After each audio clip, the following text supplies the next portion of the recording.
Sorry. I thought you were by your chair still. Sorry.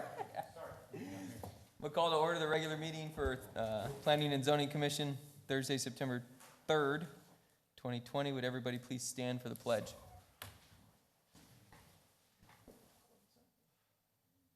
I pledge allegiance to the flag of the United States of America and to the republic for which it stands, one nation under God, indivisible, with liberty and justice for all. Oh, we got cameras in. Awesome, thank you. Linda, would you please call the roll? Yes. Member Benedict? Here. Member Estrada? Here.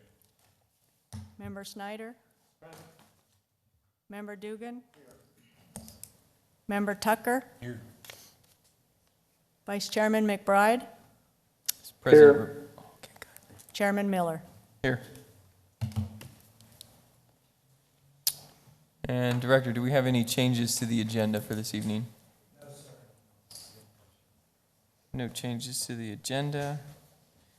Did everybody get a chance to review the minutes from July and August? Yes. Motion to approve. Second. I have a motion and a second to approve both July and August minutes. Any discussion? Hearing none, all in favor say aye. Aye. Aye. All opposed? Hearing none, motion carries. All right, so we're going to jump into our agenda. We've got a number of different things. So before we get started, just so everybody kind of is clear as how we will operate, staff will get an opportunity to present the agenda item. From there, commission will get the opportunity to ask any questions, get any clarification. After that, we will invite the applicant to come forward to add any additional information or answer any questions that they may have. And then once that's complete, we will open it up to the public in case there's anybody from the public that would like to speak on the agenda item. From there, if there's anything that comes up that we feel needs to be addressed, we'll make sure the appropriate party gets addressed. And other than that, we'll start off with our first agenda item. Public hearing consideration requested by D.R. Horton Homes, housing product, DSA 2000114. Good evening, Commissioners. D.R. Horton is requesting housing product approval for... Hey, real quick, before you get started, we do not have screens for your presentation. Are your screens on? I see blue lights. I've got it here on Zoom. Reason 792 to be remote. There you go. We're good. Yep. There they go.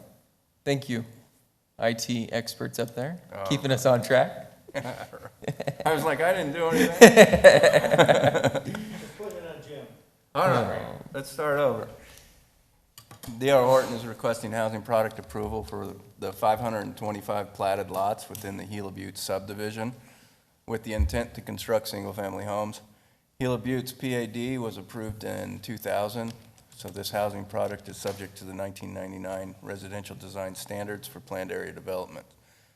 Little overview, the housing product submittal consists of 19 floor plans with 3 elevations and 16 color schemes. Location is shown here off of Val Vista, just south of Val Vista, and it's just west of Thornton Road. So when looking at the 1999 residential design standards, we look at the following items. It's required to have 4 floor plans. As mentioned, they're providing 19 floor plans. They're required to have 3 distinct elevations. They are providing those 3 elevations for each model. They are required to provide 3 color schemes. They have a total of 16 color schemes. And then there's a requirement for a variety in roofing. They are providing variations in color, ridge lines, and durable tile on all their plans. There are additional requirements for the PAD residential design standards regarding the architecture. The applicant has exceeded the required 4 of 6 additional architectural criteria by incorporating a variety of durable exterior materials, they're providing architectural features such as covered front entries and front porches. There's a de-emphasis on front-loaded garages by recessing the garage door behind the other living areas of the home. And then they're exceeding the mandatory requirements for the number of elevations and home colors. And then there's an option for applicant's choice.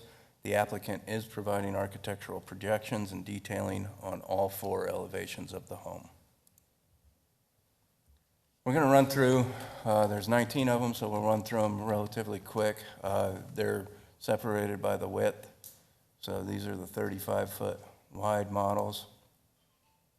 Again, some more 35-foot wide models.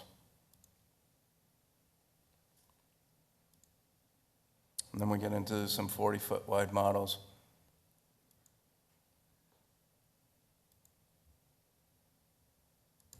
And then we do have some 50-foot wide models, which is a nice addition to the Casa Grande housing product choices. They do have lots varying in size and helibutes from 50-foot wide to 70-foot wide.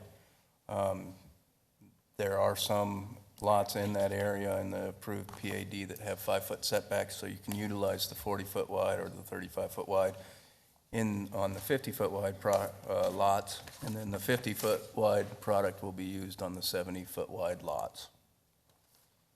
So in conclusion, staff's determined that the housing product submitted is in compliance with the residential design standards, as well as the standards provided in the Gila Buttes PAD Development Guide. In regards to notification, a notice was published in the Casa Grande Dispatch. They were mailed, notices were mailed by the city, and a sign was posted on the site. We did not receive any comments or inquiries on this particular application. So in conclusion, staff recommends the commission approve the housing product, DSA 2000114, for D.R. Horton within the Gila Buttes subdivision, subject to the following conditions. The conditions were covered in your staff report. And do we have any questions or comments? I have one. On your first slide that showed the aerial, Mm-hmm. can you go back to that, please? Sure. I know we're approving housing products, so, but that, on that subdivision right there, where you see that tree line, just to the left on that wash, Val Vista, if we have a rain that lasts more than like 45 minutes or an hour, that wash dead ends into Val Vista, which, and then there's another wash that dead into Scott. That area right there Yep. completely floods. And right now, it's kind of backing up into that subdivision that they're gonna put homes on. Yeah, D.R. Horton's aware of the issues with the flooding, and they are addressing it with some site development permits, and they are expanding the washes along the road names. Martin, or along Martin Road. Or no, Falldale Road. Is, they're expanding their drainage facilities along Falldale Road. They're also gonna expand their drainage facilities within the western portion of their site, and then also on the eastern portion. So they're very aware of the additional runoff when it was originally platted did not account for enough water. So, okay, So they are making adjustments to the site. thank you. Mm-hmm.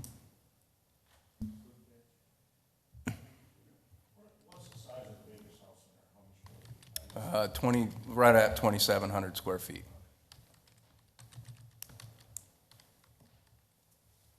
Any other questions for staff? Awesome, thank you. Mhm. At this time, would the applicant and/or their representative like to come forward? Thank you for being here this evening. Members of the commission, Patrick Brown, VP of Land, 20410 North 19th Avenue, Phoenix, Arizona. Appreciate your consideration and approval on this product. This project has been one of these orphan projects that started and stopped. I can't hear anything he's Hang saying. on, yep, real quick, I don't think your mic is on. I got it, sorry. Technical difficulties again. We're getting there.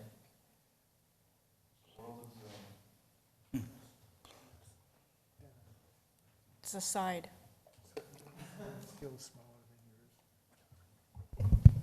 There you go. Very, much better.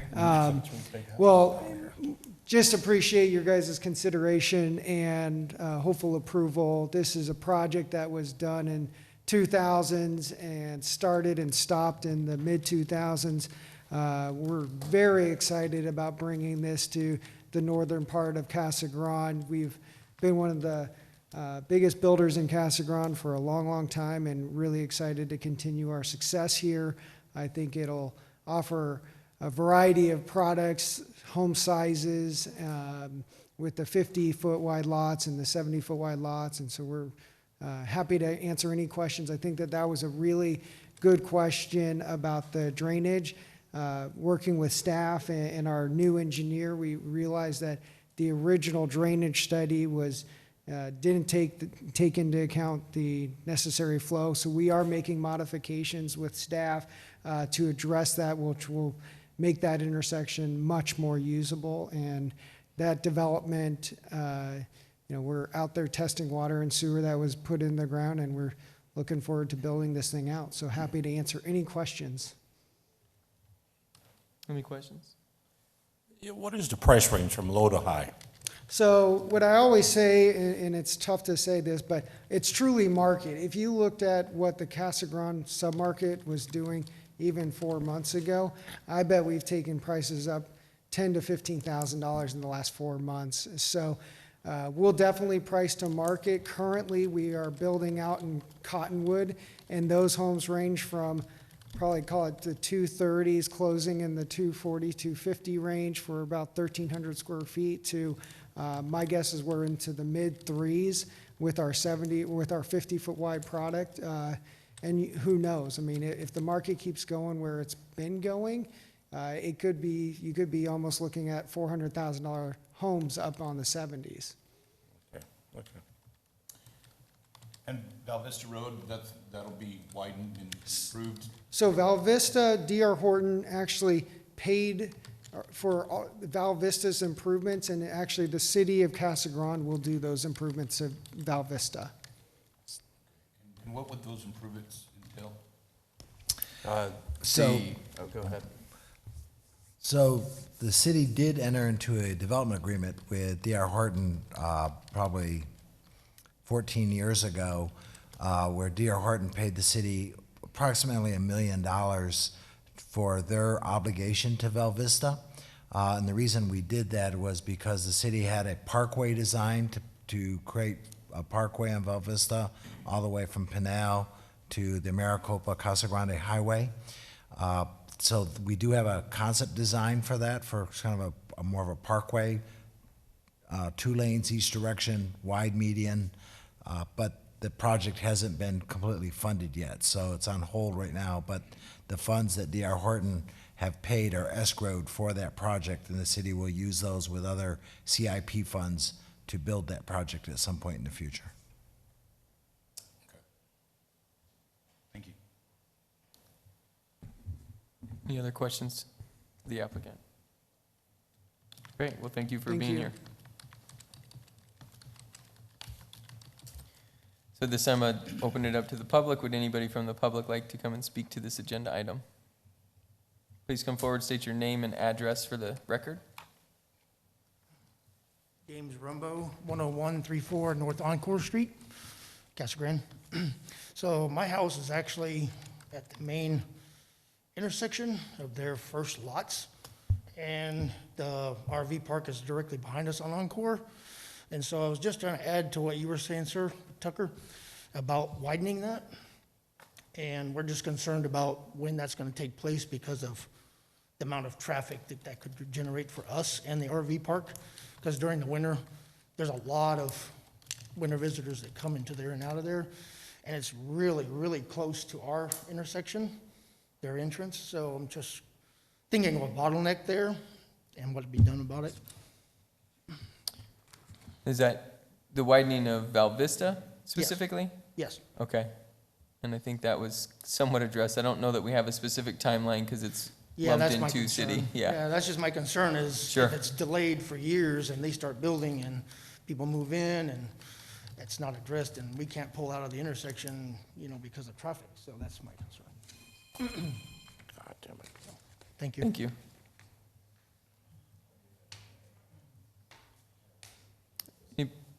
We do have Dwayne Itel, our traffic engineer, on the Zoom. Dwayne, do you have any idea, or can you give us any information on the widening of Val Vista as far as time frame? Well, the widening of Val Vista is part of the Pinell County RTA. So there's $60 million designated in the RTA to start the Maricopa Casa Grande Parkway. So we have no current plans to widen it in the next year or two, but it is in the first part of the PRTA to spend that $60 million. So that won't build the parkway all the way from Casa Grande to Maricopa. Maricopa is looking at building a mile of it on their end, and we're looking at what we can do on our end. So we're in the process of working on it. We just don't have any firm dates yet. Great, Member thank you. Schneider. Yeah, thank you, Mr. Chairman. Mr. Itel and Joe, in the event that the RTA is challenged successfully at the court level and that is tossed out, then what and when?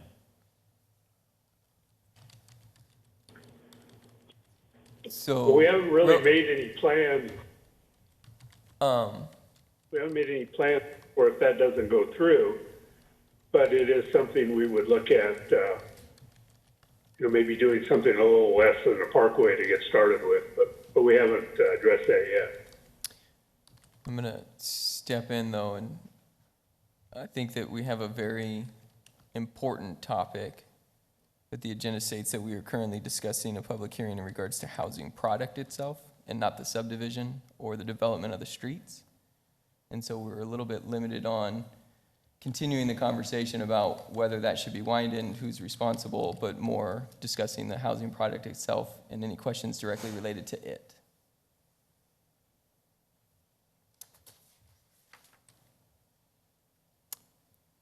No other questions about housing product? Then I will bring it back to the commission. Hmm? You open up, doors, any other speakers? Is there anybody else from the public that would like to speak to this agenda item?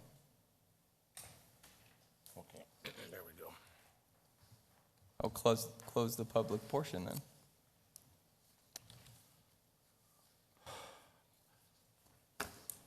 Mr. Chairman, I move to approve DSA-2000114 for DR Horton with the Gila Beach subdivision, subject to the staff's following conditions. Second. I have a motion and a second. Any discussion? Hearing none, Linda, will you please call the roll? Member Benedict? Yes. Member Estrada? Yes. Member Snyder? Aye. Member Dugan? Yes. Member Tucker? Yes. Vice Chairman McBride? Yes. Chairman Miller? Yes. Motion approved. Congratulations.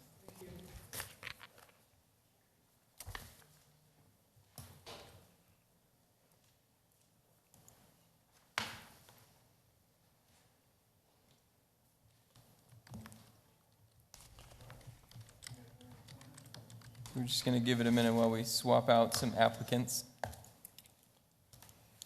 We'll swab the decks. and swap down some microphones.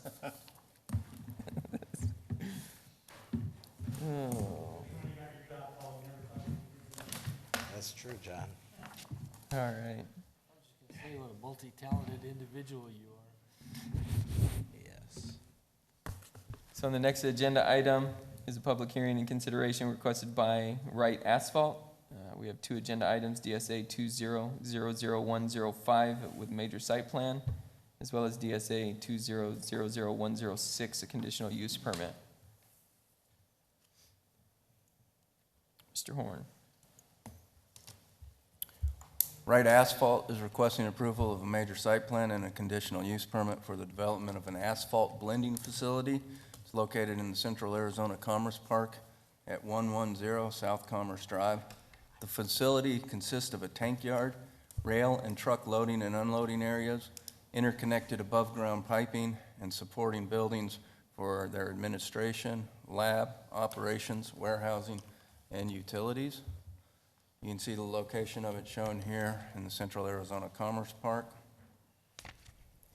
The zoning is I-2, general industrial. Just a quick overview of the site plan. You can see the lot area shown, and this is the drive access. You can see the tanks that they're proposing on the site and the proposed building locations. So when looking at the conformance with the, or the review criteria for a conditional use permit, we look at the following 5.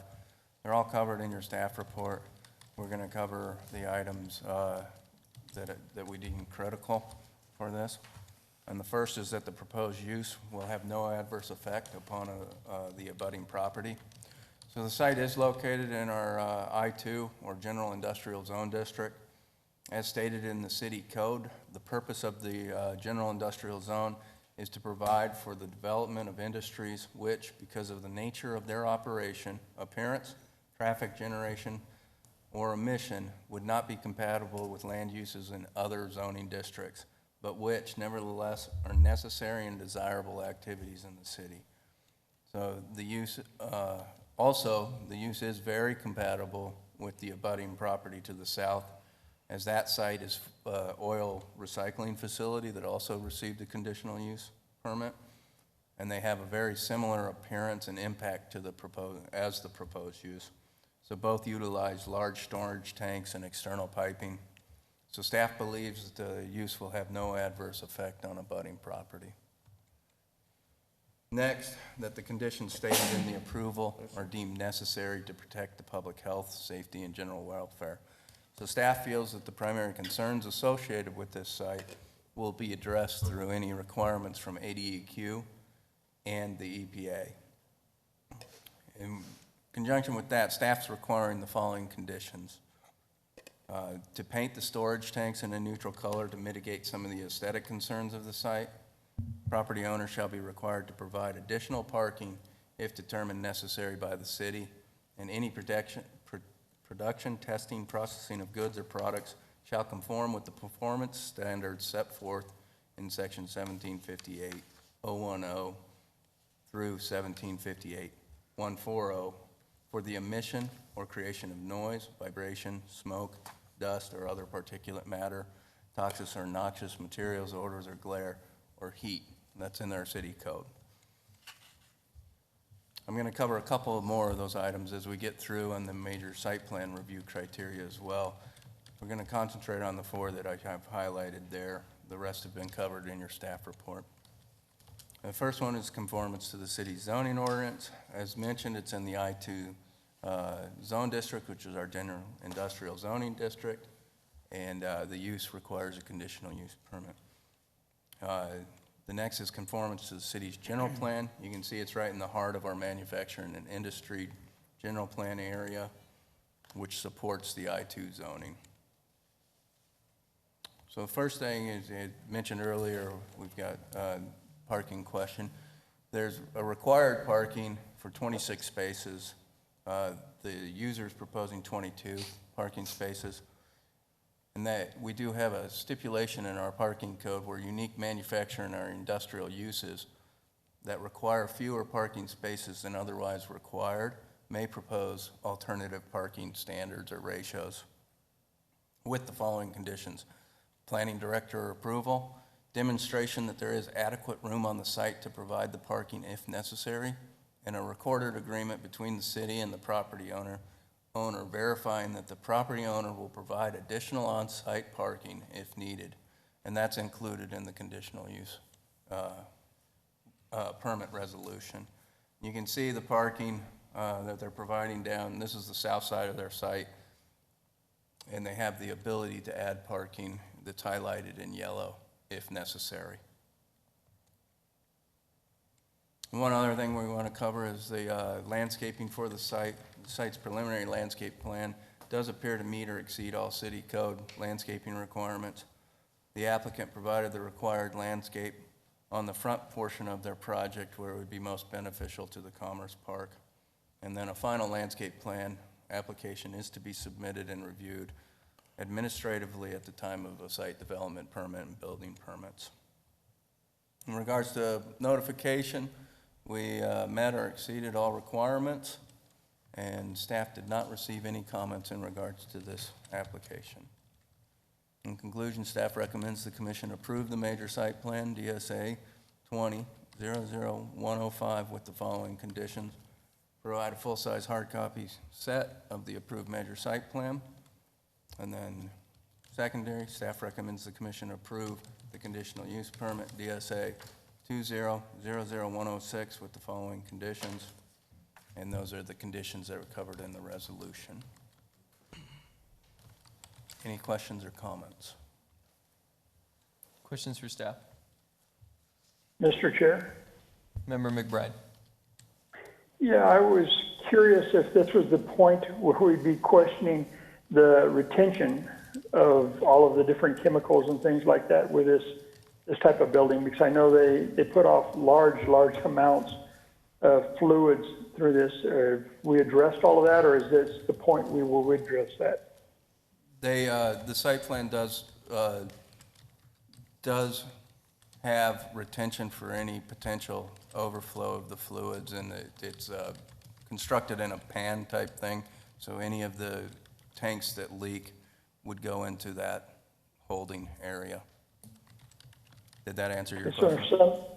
And if something catastrophic happened, like all of them leaked at once, it would hold every tank out there would hold into this retention area? That's my understanding, yes. Okay, thank you. And we can maybe have the applicant Yeah. address that when they come up. Member Snyder. Thank you, Mr. Chairman. I guess my question is possibly like Commissioner McBride's question. I'll aim it at Mr. Horn, and possibly it'll go to the applicant. I'm curious about water consumption. I understand that this project does not need a certificate of assured and adequate water supply because it's just one parcel, but I'm interested in approximately how much water is going to be used in the process, and is it recycled, is it returned to our wastewater treatment plant, pre-treated, that sort of thing. Yeah, I'll let the applicant address how much water they will require. It is in a subdivision, so it probably does have certificate of assured water supply, because it was a subdivided Central Arizona Commerce Park. But I'll let the applicant address the requirements for how much water they might have. Thank you. Any other questions for staff? Okay, so at this time I would invite the applicant and/or their representative to come forward. Please state your name and address for the record, and thank you for being here. Thank you. My name is Patrick Paul. I'm with Snell and Wilmer, 400 East Van Buren, Phoenix 85004. On behalf of applicant Wright Asphalt, we are excited to be members of the community. We thank Mr. Horn and the staff at the city for really working diligently, very diligently with us as we work through the permitting and planning requirements, and it's been a very good start to the relationship. The facility will be state-of-the-art. I heard your questions as it relates to retention and water usage. I'm going to try and get you the water usage answer here in a moment. With respect to retention, it should be 110% of what's out there. So in the event of a catastrophic situation, full retention would occur.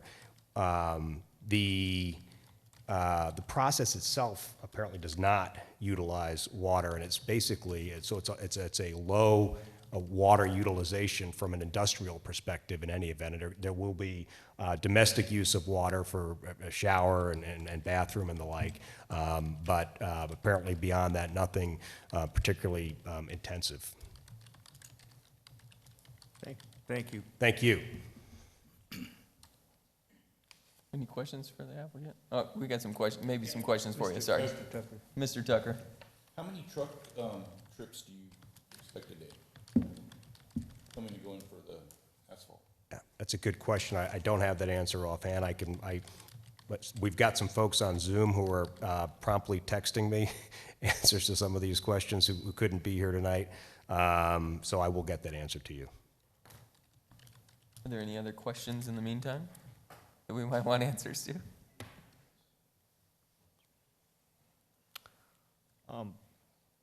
If I may, as a follow-up, and I understand the information is coming, but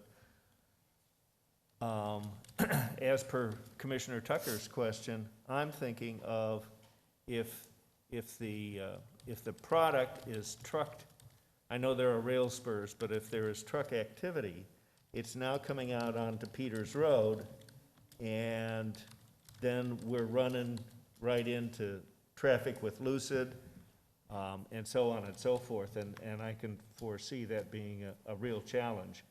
I can only assume that our traffic impact analysis, one hopes, is looking ahead for worst-case scenarios. That's my understanding, that the traffic impact analysis did do just that. But Mr. Horn? I mean, I have the TIA available, the traffic statement, and I know that it has been reviewed. Okay. Well, maybe once we get done with the applicant, we can bring Dwayne on as well, if need be. I've got an answer on the truck question as well. It'll be annually 2,000 trucks per year. Okay. Thank you. Thank you. Technology. Right? Any other questions in the? Can you, Mr. Benedict, yes. just to educate country kid here, what kind of train traffic is this going to generate? We're not anticipating a great increase in train traffic, but I will certainly circulate that question as well. We're right there on the spur. It looks big to a country kid like me. There's the 4 stops there. I don't know if there's anything like that in. Of course, it's probably easier to haul rock in by rail. I would guess, You know what I mean? I would guess the raw product comes in on rail, and the finished out on product goes truck. out on truck. Yeah. That's a guess. And we all know what that does. Don't be making assumptions. That's why. That's why.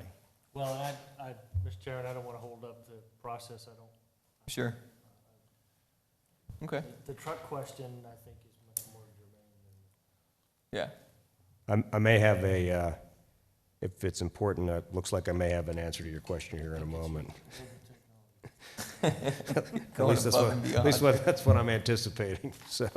So there's gonna be less than 10 trucks a day? On average, yes. Is that right? Yeah. Yeah, Yeah. It's probably high and low if they're running, if they're doing a paving, whatever, it's probably more in one day, but less on another, but. Well, I was assuming 265 days instead of 365, so. But thanks for. Holidays. So, Member Benedict and Commission members, on the train question, my understanding is that it'll be, the traffic will be inbound only, and the extra tracks are for car storage. So I don't anticipate a significant impact there either. Perfect. Thank you. Thank you.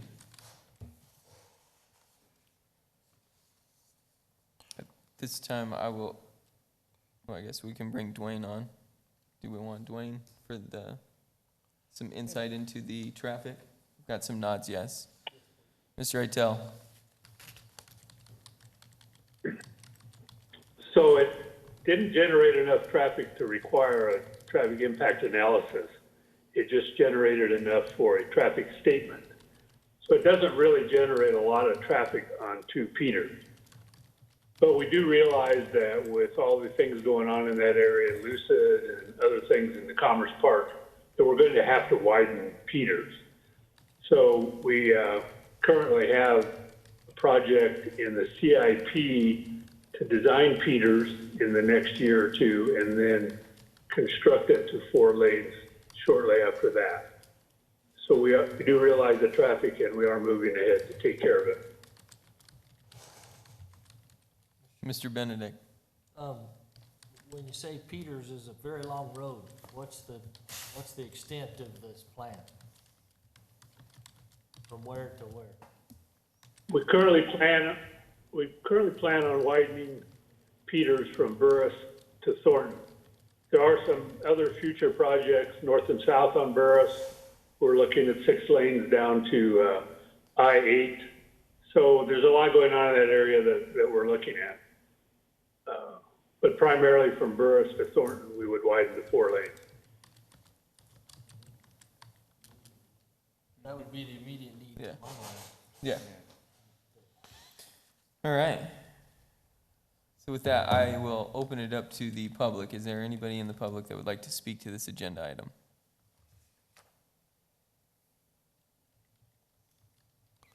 Seeing nobody and hearing nobody, I will close the public portion and bring it back to the commission.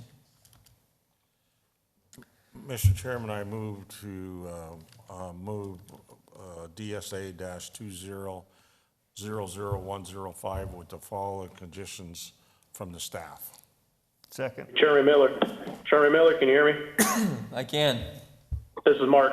Hey, just for continuity's sake, I think we need to do the conditional use permit first to make sure they have the right, to use the use and then do the site plan.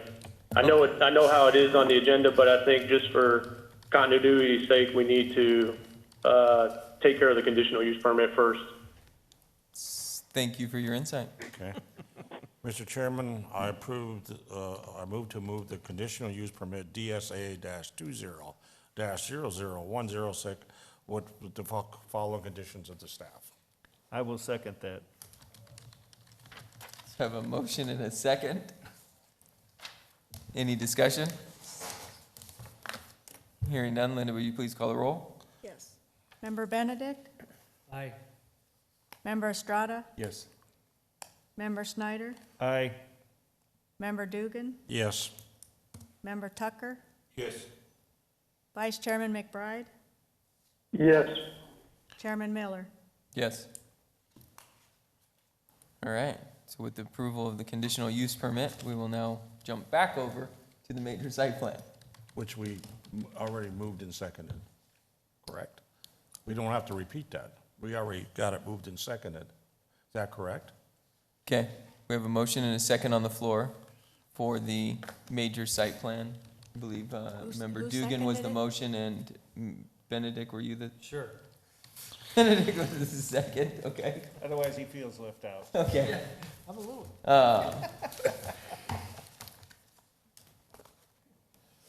All right, so I have a motion and a second. Any discussion? Hearing none. Linda, will you please call the roll? Member Benedict? Yes. Member Estrada? Yes. Member Snyder? Aye.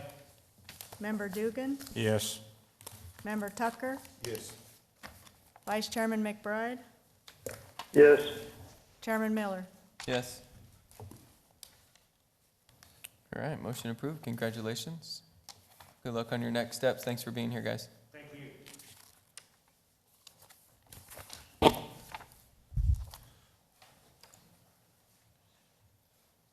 All right.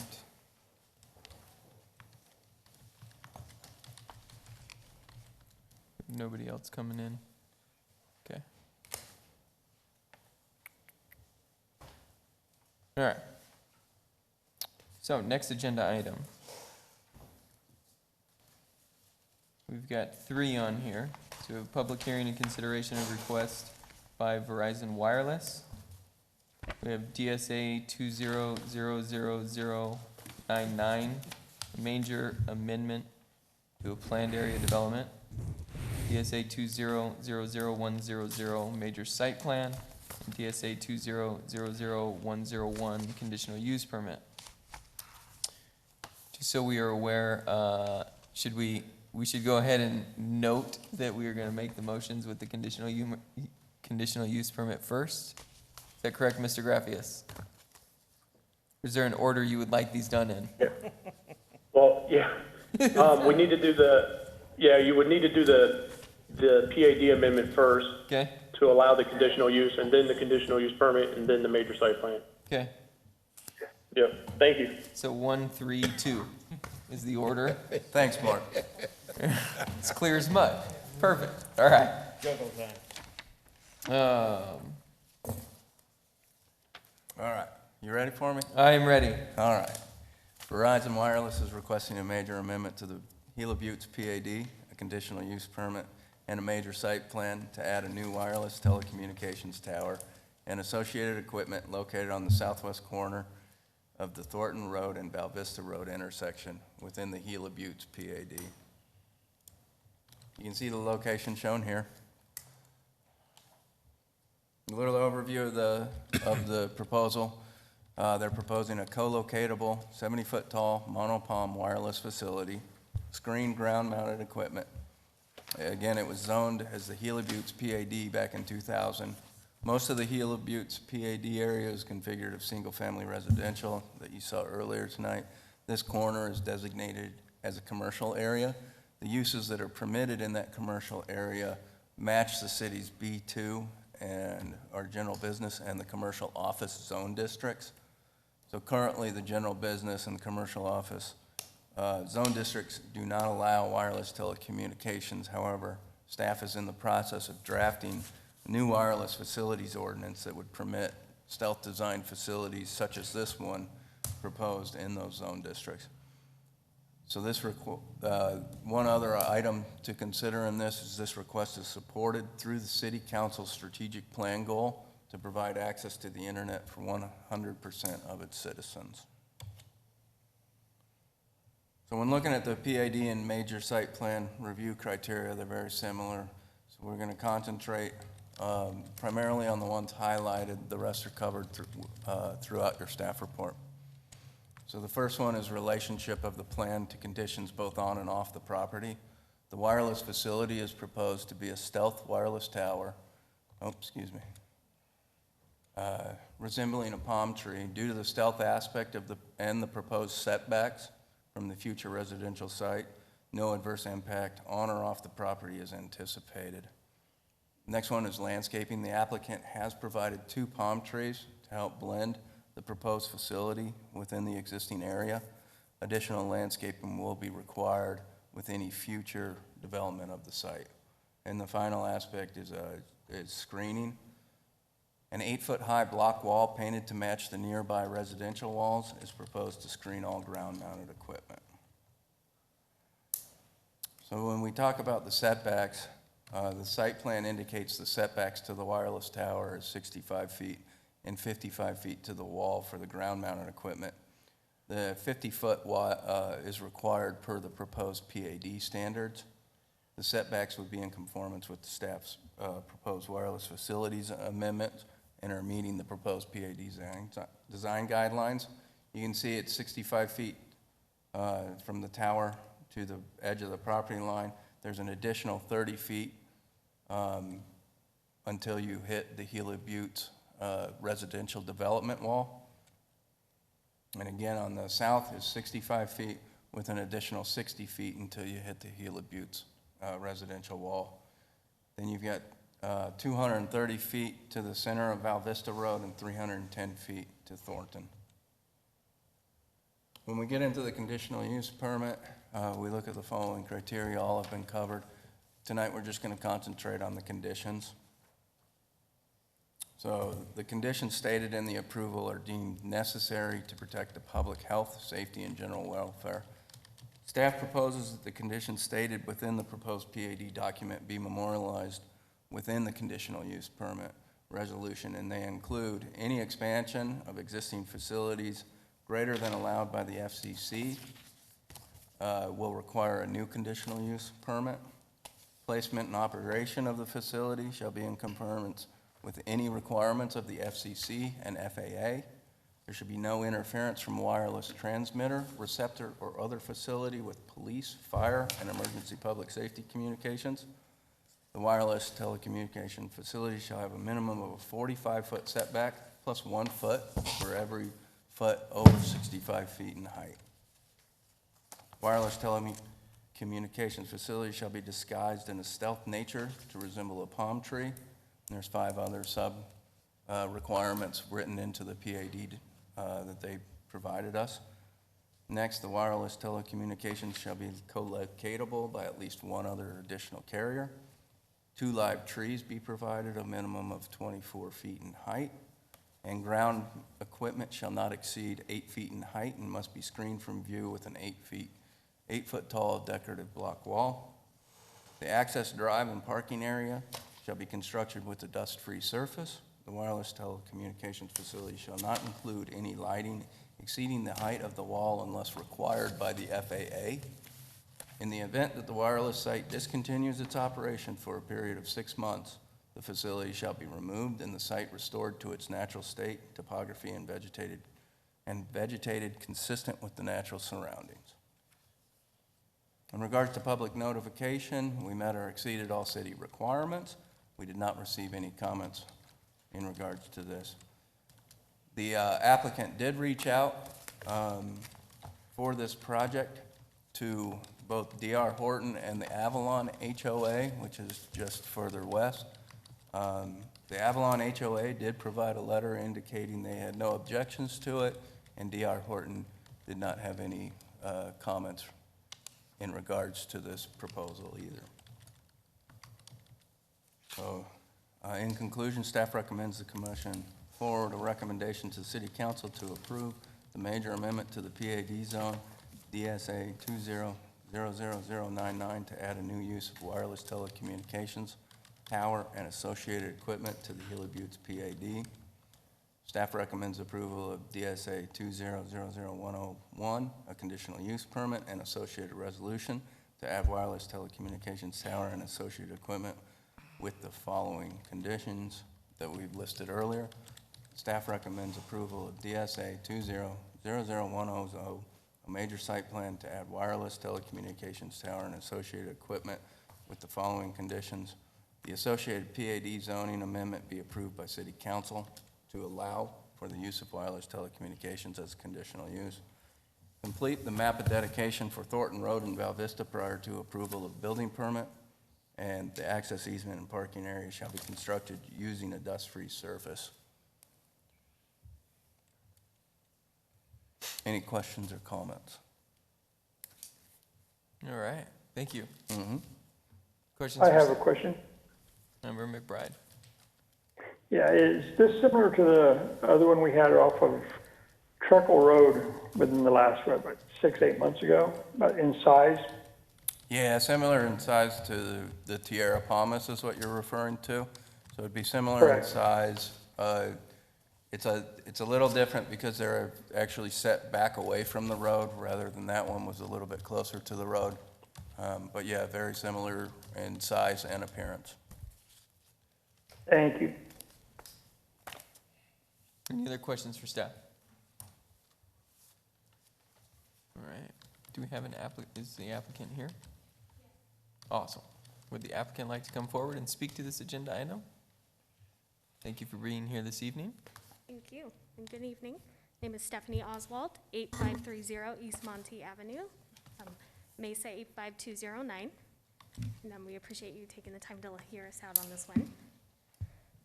So obviously, as the plan dictated, we're proposing a monopalm, so that is disguised, and I apologize, so I'm really short. Pull it down. There you go. Yeah. So we're proposing to install that disguised monopalm It'll have additional skirting there on the bottom, kind of as you can see in that example, to cover an additional carrier. We don't have one at this time, but it is an additional availability so that we can increase coverage in the area. Specifically, this area has a gap in coverage, so this tower is looking to fill that gap as well as offload existing towers in the area so we can increase signal for both existing residents as well as some of those future residents in that D.R. Horton neighborhood. Great. Any questions for the applicant? No? Awesome. Well, thank you for being here this evening. Thank you very Appreciate much. it.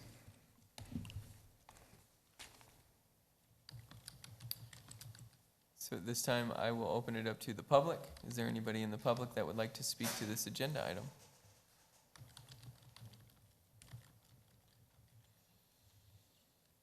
And seeing nobody, I will close the public portion and bring it back to the commission. Mr. Chairman, I'd like to make a recommendation. Please do. I'd like to recommend that we forward this to the city council to approve the major amendment to PAD zone DSA 20000099 to add the new use of the wireless telecommunications tower and associated equipment to the Gila Buttes pad. Second. Thank you. That was a mouthful of emotion, right? So I have a motion. I figured I'd take a stab at that one. There you go. Well done. So I have a motion and a second. Any discussion? Member Benedict. That guy over there. I apologize asking this late, Mr. Chairman. One of the pictures showed the pole looked as like it was wood. Is that what we expect to see? Yes, from my understanding. Yeah, that's what can we just expect nod. to see. You can nod yes or They're no. required to, one of the requirements in the stealth is to paint it to look Very like nice, wood. and thank you for doing that. Awesome. Any other discussion? Hearing none. Linda, will you please call the roll? Member Benedict? Yes. Member Estrada? Yes. Member Snyder? Aye. Member Dugan? Yes. Member Tucker? Yes. Vice Chairman McBride? Yes. Chairman Miller? Yes. One down, two to go. We are on C, though, for conditional use permit now. I just want to I interject would- real quick. I want to interject that the conditional use has to Yeah. be associated with the PAD zoning of being approved by city council. Mr. Chairman, I noticed that, yeah. Go ahead. if a motion is in order, then I would move for conditional approval of the conditional use permit to allow for the use of wireless telecommunications tower and associated equipment, DSA 20000101, again, conditional on city council approval of the PAD. Second. I have a motion and a second. Sorry, I'm all mixed up. I was looking at my paper, but my paper has that one third, and then I'm like, what are you reading? Sorry, so I have motion and second. Any discussion? It's confused the chairman. That's right, that's right. You did an excellent job arranging the slides. No discussion? Linda, will you please call the roll? Member Benedict? Yes. Member Estrada? Yes. Member Snyder? Aye. Member Dugan? Aye. Member Tucker? Yes. Vice Chairman McBride? Yes. Chairman Miller?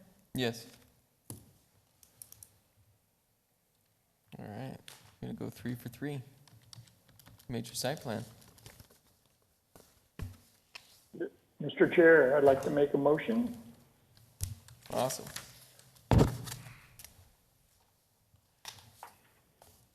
Go ahead. Okay, I'd like to recommend approval of DSA 20-000100, major site plan to add a wireless telecommunication tower and the associated equipment with the listed conditions. Second. I have a motion and a second. Any discussion? Hearing none. Linda, would you call the roll? Member Benedict? Aye.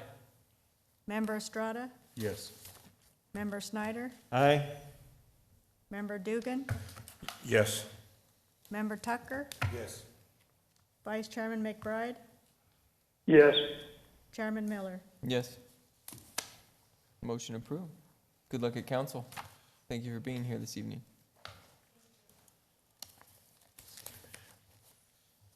All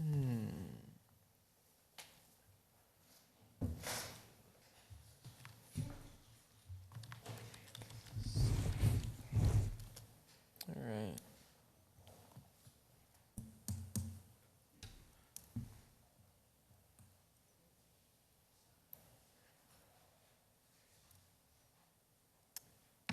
So next agenda item, public hearing and consideration of request by Desert Rose Development Group, PLC, CO Jeff Shumway. We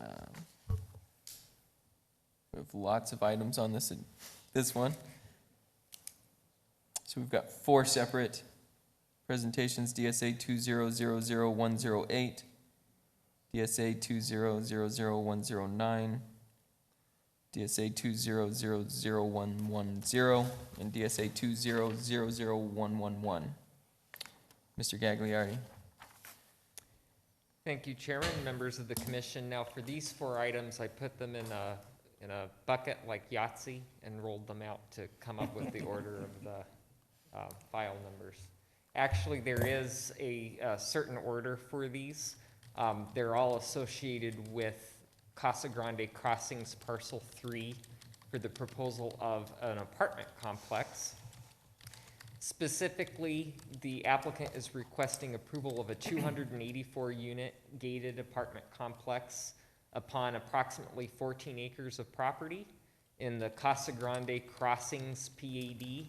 The subject site is just on the west side of Camino Mercado across from U-Haul, south of future Warren Way. As part of the proposal, there would be 20 buildings. 10 would be 2-story apartment buildings. The other 10 would be 3-story. And there's a number of 1, 2, and 3-bedroom units. The complex would also consist of a clubhouse, a swimming pool, and a dog park. Now, the current zoning for this within the Casa Grande Crossings PAD does allow for multifamily development.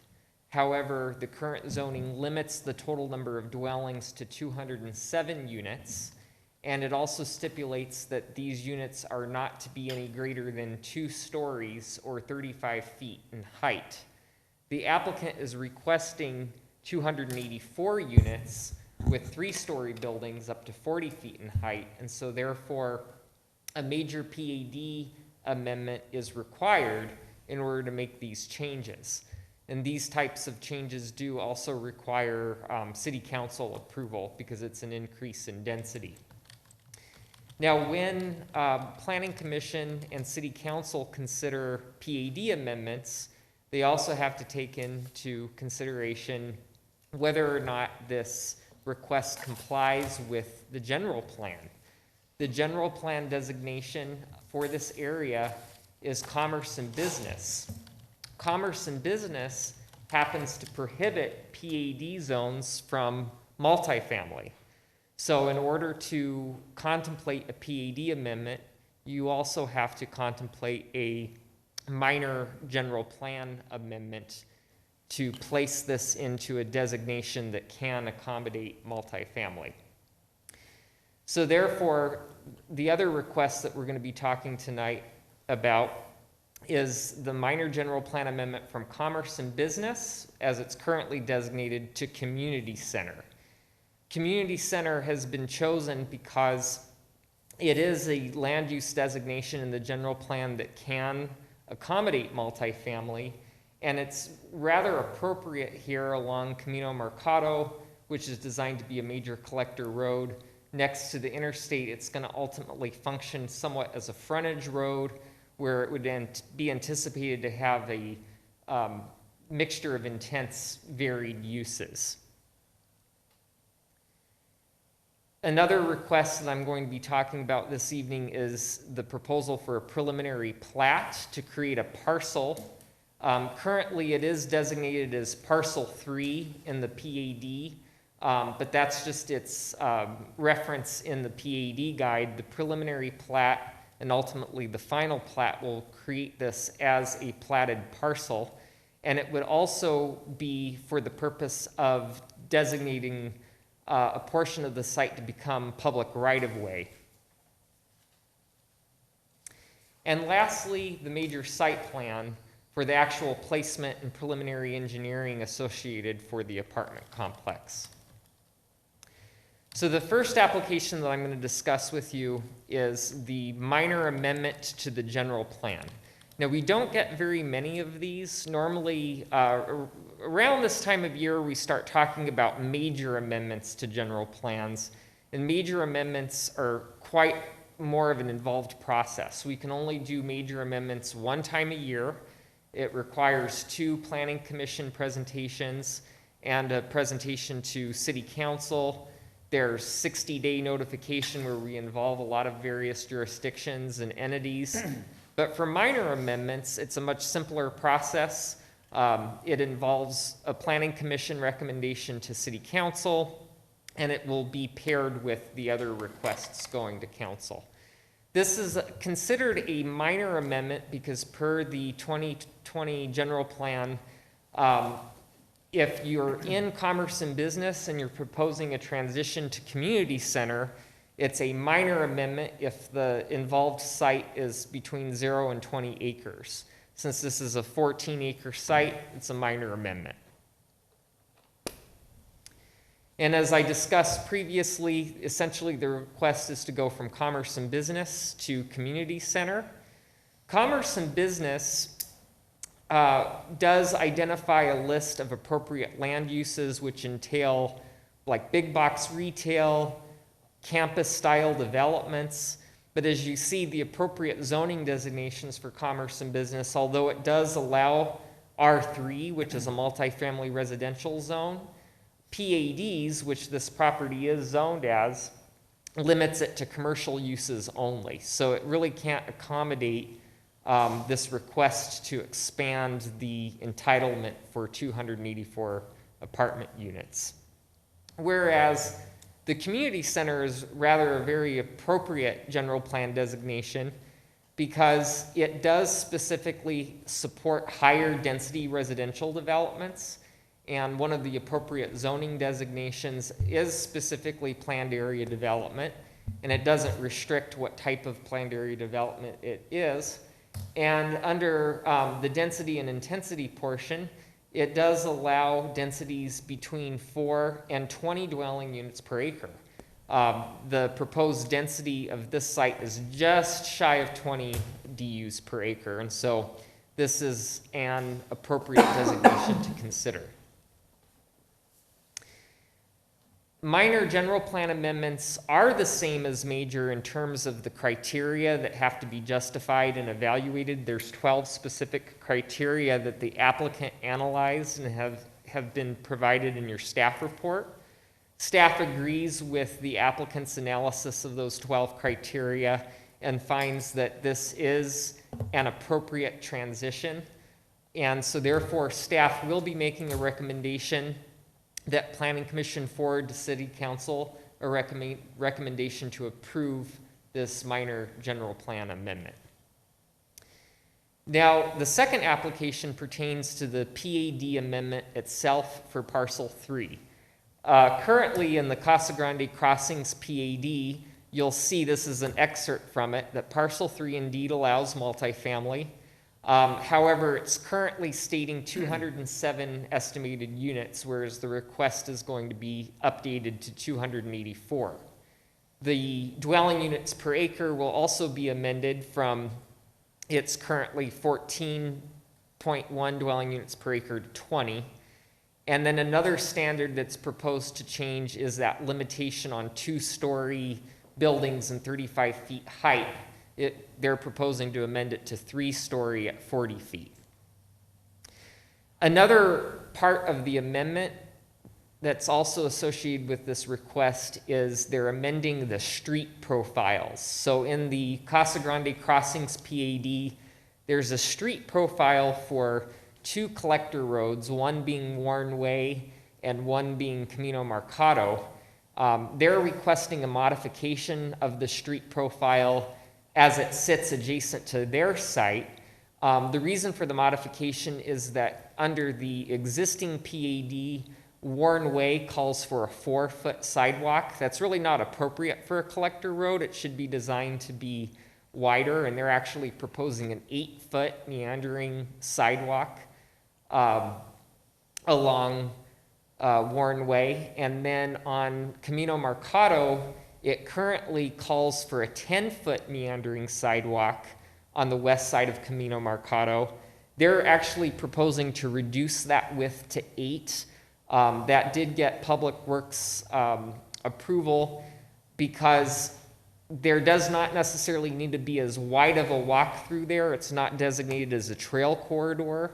Coincidentally, there is a trail corridor identified east of, on the eastern portion of the Casa Grande Crossings PAD parallel to I-10. So we're okay with the reduction from 10 feet to 8 feet here. The criteria to consider PAD amendments are actually fairly similar with the criteria to evaluate major site plans. And the staff report does hit upon these criteria, but for the purposes of this presentation, suffice to say, these have been addressed, and I'm going to hit upon some of these under the review for the major site plan. Staff does recommend that Planning Commission forward to City Council a recommendation to approve this PAD amendment, subject to 2 conditions. The first is that it's subject to City Council's passing of the general plan amendment that I discussed previously, and also allowed signage for Parcel 3 will be stipulated per the major site plan. And now on to the major site plan. So as I've covered, this is for a 284-unit apartment complex that proposes a combination of 3-story and 2-story buildings. They're proposing their 3-story buildings adjacent to the public rights-of-way of Warren Way and Camino Marcado. And then the rest of the site, further away from the public streets, will be their 2-story apartment buildings.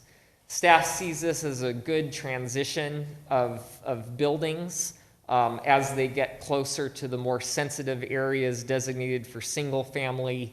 The height reduces, thereby helping reduce that impact to the adjacent properties. They're also proposing 2 different fencing types. Along the public rights-of-way of Warren Way and Camino Marcado will be a view fence comprised of wrought iron and 6 feet in height. And then that's what's signified in yellow there. And then in black, along the western and south boundary, will be a 6-foot high masonry wall that will help provide screening between the apartment complex and future uses abutting it. With regard to the review criteria, the staff report does go into all of these in more detail, but I'm going to just talk about the 3 highlighted items. The first being the adequacy of the plan with respect to the land use. And I hit upon it already, but I do think it bears focus, is that when you look at the Casa Grande Crossings PAD, it is designating the areas to the west and south for single-family residential. This area does have cause, so it's very likely that we will see in some form or another development of single-family in these areas. And so the way they've oriented the buildings does take this into account with the fact that only 2-story buildings are adjacent to the areas of the PAD designated for single-family residential. And all the structures are a minimum of 90 feet from the property boundary abutting the single-family residential boundaries. And also, there'll be some further buffering by the fact that there'll be a 6-foot block wall as well as landscaping provided. The other criteria that I want to talk about is the impact of traffic and parking. So they are proposing 449 parking spaces. The city code requires a minimum of 433 parking spaces, and so they are providing a little over that which is required. There's a typo on the presentation. There was a traffic impact statement that was prepared, not a traffic impact analysis. But this traffic impact statement was indeed provided for the review by city traffic engineering that evaluated the proposed amount of trip generation for this project and how it would impact surrounding streets. This traffic impact statement was prepared by the same entity that created the one for Holiday Inn to the south of U-Haul. And the benefit of that is that it took into account the Holiday Inn traffic as well as this proposed use and the traffic it would generate. And basically the findings of that traffic impact statement indicated that the northbound left turn lane along Camino Mercado at Florence Boulevard required either elongating for more queuing or making the through lane that's currently there dual designated as a through/left lane. So it would look something like modifying that center lane there. Instead of a through lane, it would have the option for left turns. The city traffic engineer did evaluate this, and he advises that that scenario be utilized where there's 2 left turn lanes, one being dual straight/left. And then in addition to that, that par for the course would be half-street improvements abutting the development. So there would be some half-street improvements made to both Camino Mercado and half-street improvements made to Warren Way. The other criteria that I want to talk about is signage. So interestingly, in the Casa Grande Crossings PAD, there is identified at the north point of the property a sign for future Casa Grande Crossings PAD monument signage. It's specifically intended for a sign that promotes the surrounding development, not specifically the apartment complex. The PAD itself is silent with regard to what type of signage the multifamily site gets, except that it does state that Planning Commission can consider what signage it gets with the major site plan. And so what staff is proposing is that the apartment complex would be allowed up to 2 monument signs, and they are allowed to be up to 8 feet in height and 12 feet in width of masonry construction with landscaping provided at its base. And of course, it would be subject to a sign permit approval. And those signs would probably be located near the site's entrance to the south, as designated by the white asterisks. Asterisks, I don't know what the plural for asterisk is, but as far as the major site plan recommendation is, there is one technical modification just to denote that masonry wall on the major site plan. And then there's certain conditions that have been covered in the staff report and I've touched upon in the presentation, namely the construction of the appropriate improvements to the northbound lane, left turn lane at Camino Mercado. Now, lastly is the preliminary plat request. This is fairly simple in that they're creating a 1-lot plat known as Parcel 3, What this would primarily achieve is right-of-way dedication for a portion of Camino Marcado that had not yet been dedicated. The remainder of Camino Marcado and Warren Way actually has already gone through a right-of-way dedication process. When reviewing preliminary plats, there's 4 items that get reviewed to determine whether or not the plat is adequately addressing particular issues. I'm going to just hone in on item number 3 regarding easements. So I did talk earlier about that PAD monument sign at the north point of the property that's supposed to advertise for Casa Grande crossings. The recommended condition is that the final plat designate an actual sign easement for that area so that a future entity can construct it and maintain that sign. And staff does otherwise recommend that Planning Commission approve this preliminary plat subject to that condition. As far as public notification is concerned, we did mail out notice to properties within 300 feet of the site, and there was sign postings that all occurred within the required timeframes, and there was publication in the Casa Grande Dispatch. I've not received any comments or inquiries about this. The next steps, should Planning Commission ultimately recommend City Council approve the minor general plan amendment and PAD amendment, is City Council would consider the minor general plan amendment and the PAD amendment, and then the applicant would submit a final plat for phase 3, which would also be considered by council. And then from there, assuming City Council approval, they would move on to site development and public improvement permits and building permits.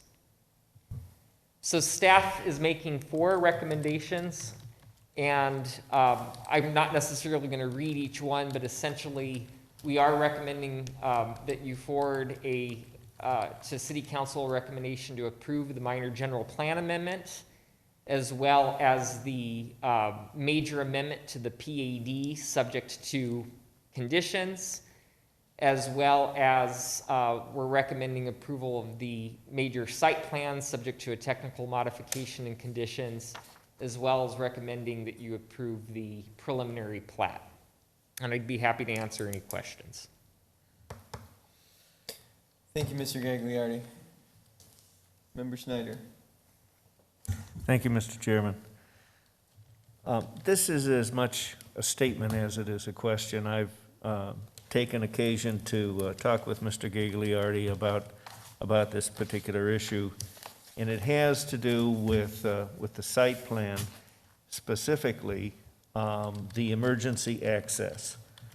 And I've said this about several other projects that we've had that are significant in size, where there is only one point of emergency access, and it is to serve the entire breadth and width of the development. In this case, the access point for Casa Grande crossings is on Warren Way, and it's on the north end of this parcel. And that is to serve everything in this 284 unit apartment complex.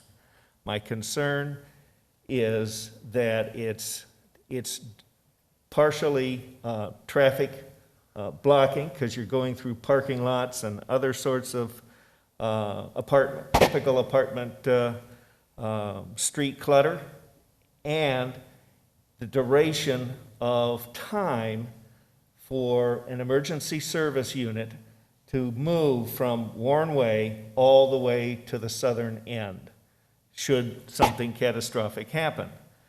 That's not only the fire engine or the police car, but it's also emergency services such as ambulances, etc. Mr. Gagliardi has, in fact, told me that, and I accept that the fire department has signed off on this, but my concerns remain nonetheless.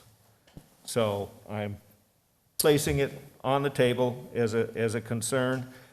Please tell me, of course, that the fire department reviewed it and it's okay. Chairman Miller, Commissioner Snyder, you captured our conversation correctly in that fire did review this and found the access points as proposed acceptable. And just for clarification, so everyone's on the same page, the primary access that will be used by everyone entering and exiting the complex is along Camino Marcado, but near the Warren Way Camino Marcado intersection, as identified in gray. And then the emergency access point is what's highlighted in red towards the south end of the site. To Commissioner Snyder's point, that does seem rather limited when you consider all those units and all those buildings. But some other factors to keep in mind is the buildings will likely be sprinklered, and the circulation routes around the building also take into account adequacy to be able to respond to a fire with regard to the widths of the drive lanes and proximity of the drive lanes to the buildings. And if I may, as just a brief codicil, I appreciate that the fire department is looking at fire, but there are medical issues as well in an apartment complex involving heart attacks and other sorts of medical conditions where fire and sprinkler is not the issue. So, just so I better understand, because I think I'm getting lost in my thoughts, and I want fire, police, ambulance, whatever it may be, emergency responders can also use the main entrance. Yes, they can. I'm worried, my concern has to do with the duration of time from that access point to the interior. So. Okay. I don't expect that the commission will respond, aside from this dialogue here. But it's a concern that I felt compelled to raise. All right. Any other questions for staff? No other questions? Thank you. At this time, I will invite the applicant and/or their representative to come forward. If there's anything you'd like to add.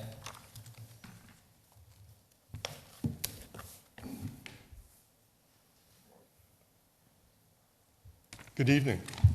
Good evening. It's nice to be here. I'm Jeff Shumway, the president of Desert Rose, the developer.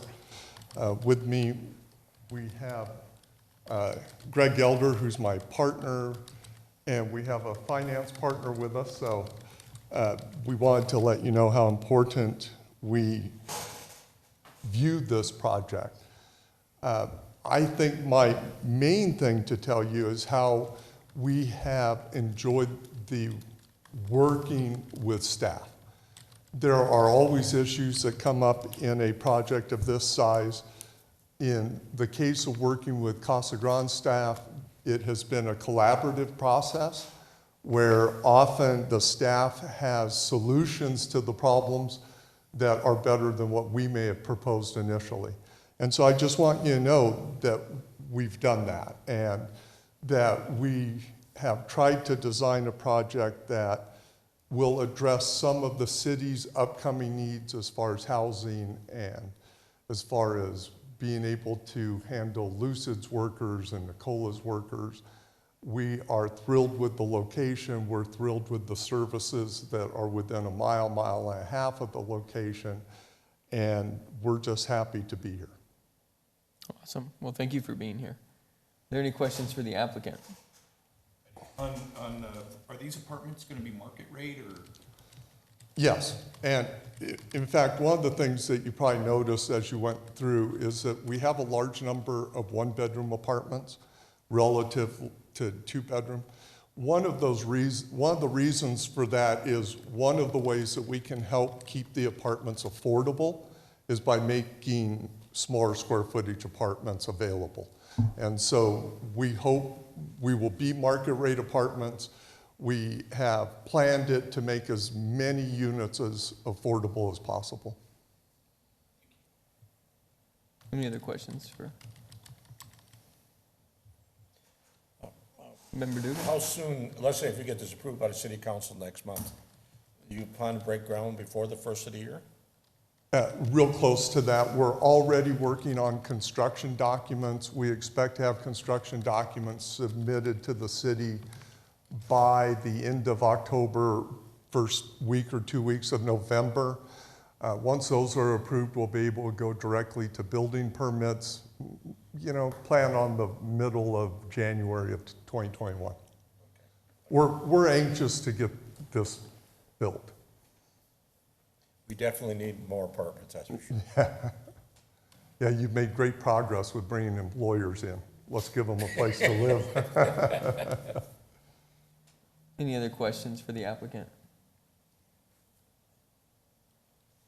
No? Awesome. Well, thank you for being here this evening with us. Thank you for Appreciate having you. us. Yeah. Thank you. So at this time, I will open it up to the public. Would anybody from the public like to speak to this agenda item? As he stares at me when he makes that comment. I was wondering when you were coming up. John McGuire, 1748 North St. Francis Place. Just once for the night. That's pretty good with these complicated items you've had tonight. Just very quickly, two things. As Commissioner Dugan was just saying, absolutely needed, crucial project. Everything I'm hearing from the people I'm speaking with and monitoring, they're extremely excited about this. This whole neighborhood's going to change in feel and things lately with the Hampton Inn going in across the street from it, the Holiday Inn going in, these apartments. There's another project that's just been recently submitted that will be coming to you soon. I think some of you may already know about it. In front of this, on the Florence Boulevard frontage, that will be a very good service for these people here. So this whole corner here is going to be really become a little urban center, and it's going to be very nice for this. My only other thing I wanted to mention was, I don't know what the legalities are of being able to speed this up for them if they're as anxious as they say, by getting the final plat approved at the same council meeting as the PAD and GPA amendments. Can that be all done in one meeting, or does that have to be separated out by a month in between there? You don't have to answer, I'm just saying if that's possible. Yeah, it could be done if we had the application for the final plat, but we don't. So I guess that's on your shoulders there. So I'm just trying to get it sped up for us. So anyways, thank you very much, and I hope you move approval to council for this. I got one question for the applicant again. Are you gonna do this in phases, or are you gonna build it all at one time? This will be built all at one time. Will be built all at Yeah, one when time? we break ground, we'll build everything. Okay, thank you. Yeah. All right. So anybody else from the public like to speak to this agenda item? Seeing and hearing nobody, I will close the public portion and bring it back to the commission. Mr. Chairman, I have a comment. Please. In response to Mr. Snyder's concerns with how far it is to get through the buildings, on paper it looks like it's a long ways. In reality, it's not that far across this whole project. With the opposing, basically, entrances, the one at the north and one at the south end, it doesn't appear that it's that relatively far to get to one. I mean, there's one building that's right in the very middle and the very back. It'll be further, but there's just as many housing developments in Casa Grande that have the same access issues. It just, I know anything can get clogged up, but, we can hope for the best, I guess. And it appears that they've got it planned out fairly well, because there are no back roads to this place. Nothing's been developed prior to them. That's all I got to say in my comment. Thank you, Member McBride. When we approve these, we just go 1, 2, 3, and 4? I will leave that to our legal counsel. Are we good to go down the line? Yeah, I think these are set up in order, so they look good to go in order. Okay.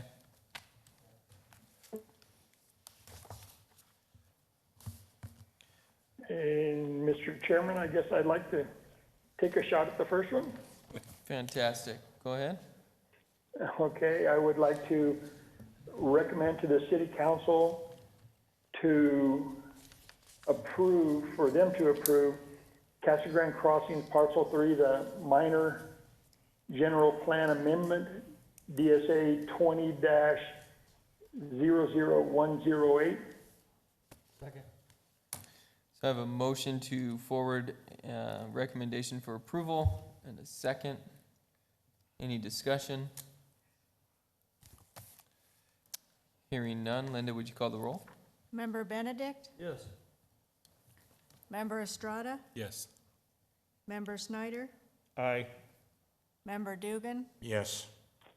Member Tucker? Yes. Vice Chairman McBride? Yes. Chairman Miller? Yes.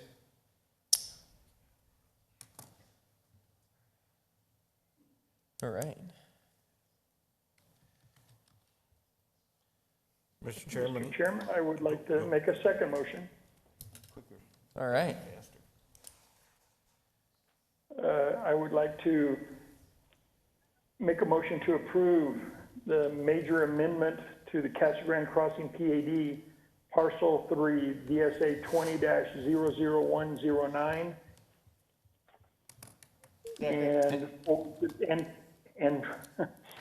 And forward to the city council with listed conditions. Second.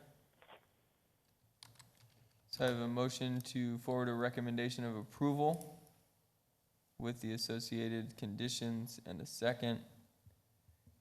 Any discussion? Linda, will you please call the roll? Member Benedict? Yes. Member Estrada? Yes. Member Snyder? Aye. Member Dugan? yes. Member Tucker? Yes. Vice Chairman McBride? Yes. Chairman Miller? Yes.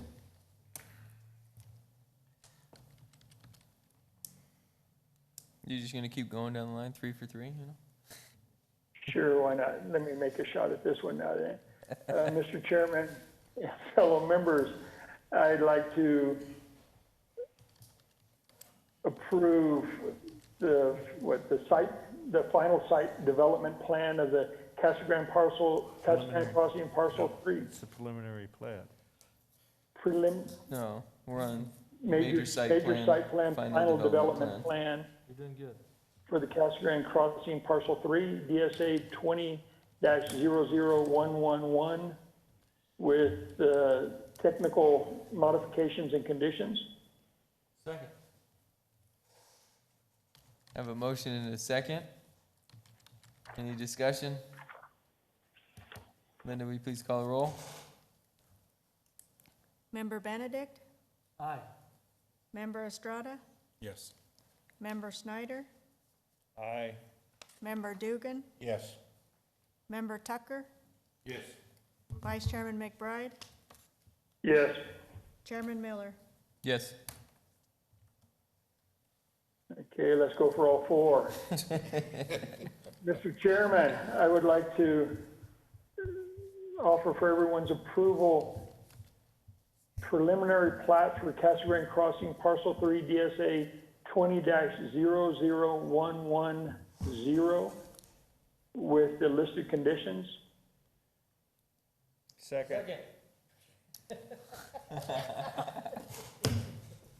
Beat you out that time. I have a motion and a second. Any discussion? Hearing none, Linda, will you please call the roll? Member Benedict? Aye. Member Estrada? Yes. Member Snyder? Aye. Member Dugan? Yes. Member Tucker? Yes. Vice Chairman McBride? Yes. Chairman Miller? Yes. Motion approved. Congratulations, good luck at council. Thank you guys for being here. Thanks for having us. Yep. Thanks for coming to Casa Grande. Appreciate having you. Oh, we're thrilled to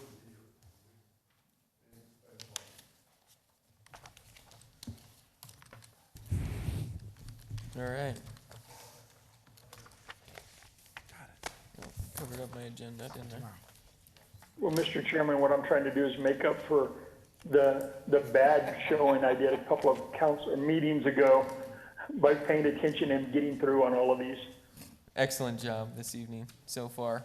Let's maintain. All right. We've got public hearing and consideration request by N. Emery Layton. Preliminary plat, DSA 20-00003. Mr. Gagliardi. Thank you, Chairman Miller. Taken out into the hallway. So this is a preliminary replat request involving Lot 15 of the Maxheimer subdivision. As you see on the screen, the Maxheimer subdivision was originally established and recorded in 1930, and that is when Lot 15, among all the other lots within that subdivision, were created. It's approximately 5 acres in size, and also shown on the left on the aerial imagery. The lot is east of Pinnell Avenue on the south side of Bisnaga Street. East. And as I indicated, existing is a 5-acre lot known as Lot 15. It is within the urban ranch zone, and its approximate dimensions are about 330 feet by 660 per the subdivision plat. The proposal is to subdivide this singular lot into 3 more or less 1.63 acre lots. The urban ranch zone does allow a minimum lot size of 1.25 acres per lot. And really what's driving this is it will help the ability to sell more than just one property.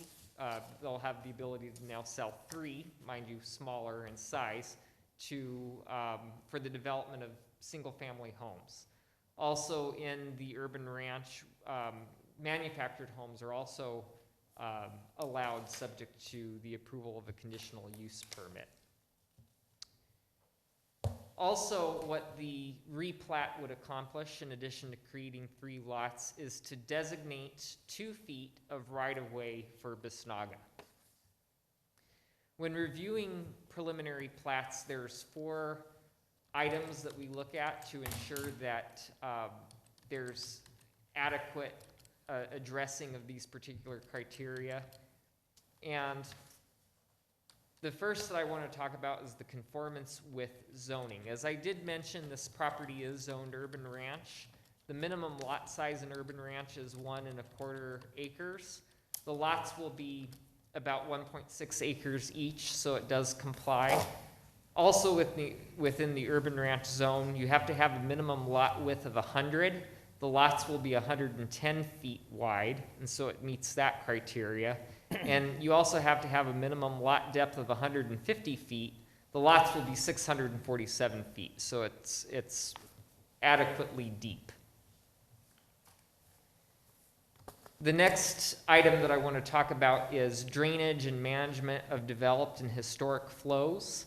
So there was a preliminary drainage study provided with the preliminary plat, and it assumes that there'll be about 4,000 square feet per lot affected in terms of impervious surface added, be it the homes, driveways, accessory structures, etc. And the intention is to develop individual on-site retention basins for each lot. 2/3 of each lot is in a floodway, and so there'll also have to be a special drainage report to be required at the time of lot development. Additionally, a grading and drainage plan will also be required to confirm site drainage design. As I indicated, about 2/3 of the property is within a floodway. However, the northern third of the lots can accommodate development.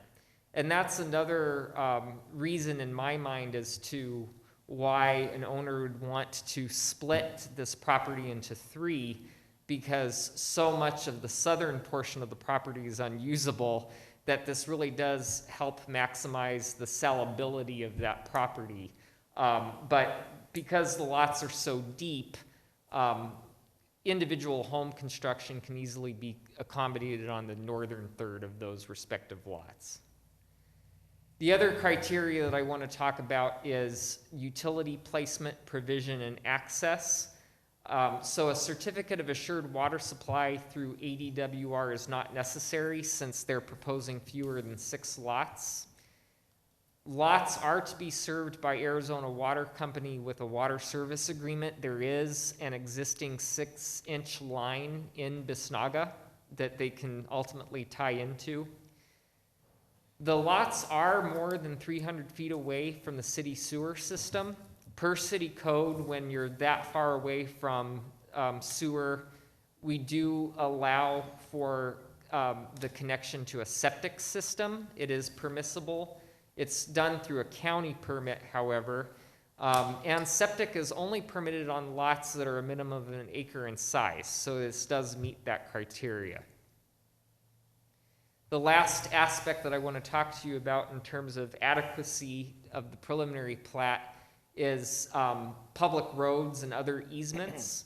So Bisnaga is classified as a local street, which is currently only 40 feet in width in terms of its right-of-way, which means there's a 20-foot half street, 20 feet on each side of its center line. New standards for local roads call for the roadway width, or the right-of-way width, to be 44 feet wide, so that would mean a 22-foot half street. Therefore, 2 feet of the property will be dedicated for right-of-way, and that would be achieved through the recording of the final plat. A public improvement permit will be required to add curb, gutter, sidewalk, and street lights along that portion of Bisnaga abutting the lots proposed here in this preliminary plat. Such improvements are to be installed or otherwise financially secured prior to the issuance of building permits. And there's just a quick snapshot of what present Bisnaga Street looks like. Regarding public notification, we did follow the city code protocol. We mailed notice to owners of property within 300 feet surrounding this subject property, and there was also posting in the Casa Grande Dispatch. No comments were received. As far as the next steps for the applicant, should planning and zoning approve this preliminary replat, the next step for the applicant would be to submit a final replat, which would get scheduled for city council consideration. And then also they would have to submit a special flood hazard area development permit required in conjunction with the building permit for each home. And also half-street public improvements via a permit within Bisnaga adjacent to the site shall be installed or financially secured prior to permits. So staff does recommend that Planning Commission approve this preliminary replat, subject to the conditions that I've indicated in the staff report and in the presentation. I'd be happy to answer any questions. This is just for my knowledge, on the lots, the way that the floodway is drawn, if they build the house as well, up where it's not, do they fall under the same insurance requirements, or does it go by parcel for being in a flood zone?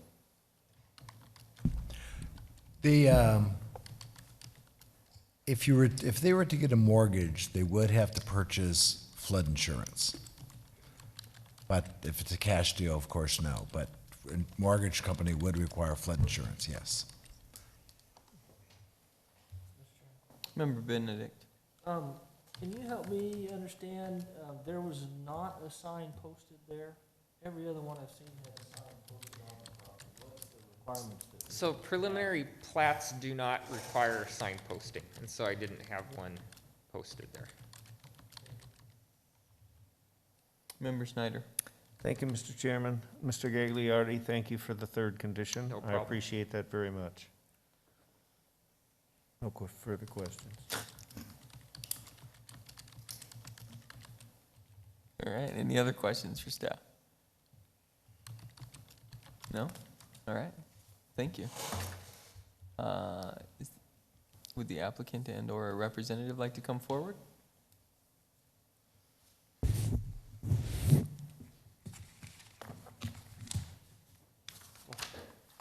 Good evening. My name is Jeremiah. I live at 2222 Dobson, South Dawson Road in Chandler, Arizona. I'm here on behalf of Mr. Layton. I'm one of the design engineers with Engineer with Layton. I'll be happy to answer any questions. Awesome. Well, thank you for being here this evening with us. No problem. Any questions for the applicant? No? You get to come all the way down here, be the last one on the agenda, and then not have to answer a single question. Well, I would like to say thank you to Mr. Gagliardi. He's helped us out getting through this process, so thank you. Awesome. Well, thank you for being here with us. But this time I will open it up to the public. Seeing and hearing nobody, I will close the public portion and bring it back to the commission. Motion to approve DSA 200003 with the stated conditions. 02. And 02. Wait a minute. Our staff report says 3. The slide says 2. Which one is correct?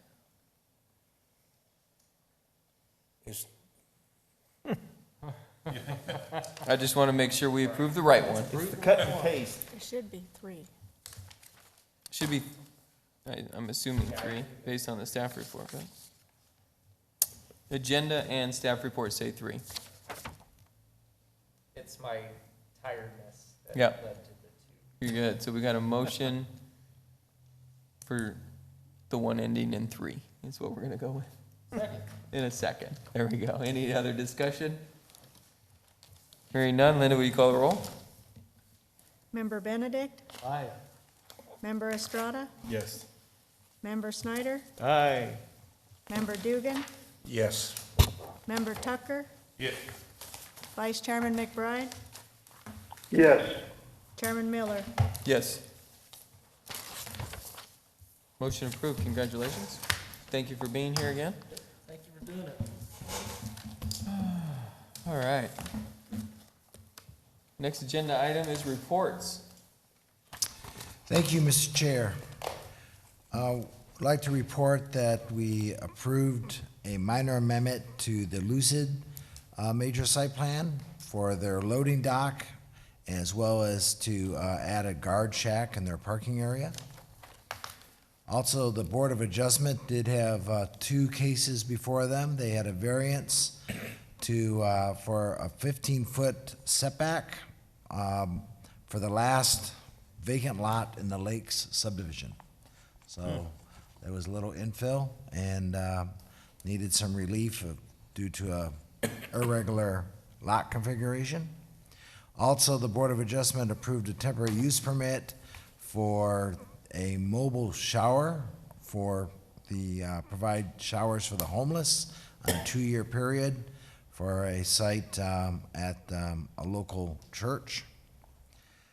Also, City Council considered a couple zone change requests that you forwarded to them with a recommendation of approval.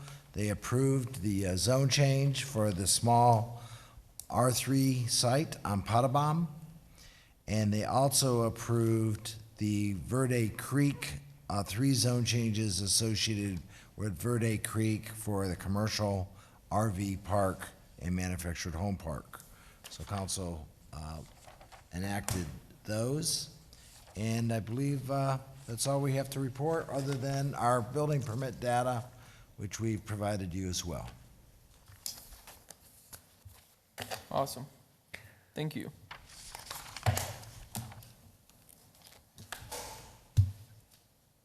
Member Schneider. I'd like to ask a question of Mr. Tice, if I may. As long as it's an agenda item, yes, you may.